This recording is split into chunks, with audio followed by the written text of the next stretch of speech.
Friends, இன்னைக்கு நம்ம என்ன பண்ண போறோம்னா, நம்ம கேள்வான அழகான சூப்பரான அப்படி ஒரு அக்கா தான். அது அக்கான்னு சொன்னது பேய் தான். நம்ம சூனிய பொம்மை மாதிரி ஒன்று வச்சுக்கிறோம். ஆனால் இந்த கிஃப்ட் என்ன தெரிஞ்சிங்கன்னா போய் பாருங்க.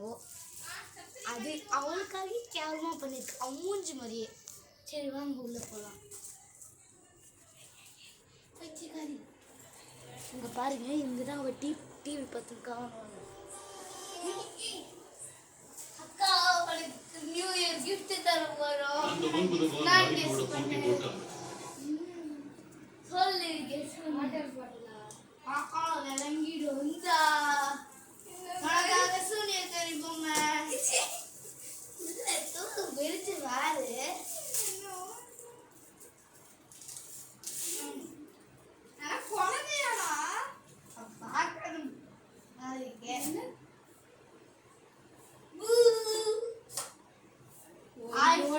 எடுத்துட்டு ஓடுது. இந்த மாதிரி கிஸ்லாம் இவன மாதிரி கிறுக்கு மாதிரி எடுக்க ஓடிடு. போய் ஐயோ ஐயோ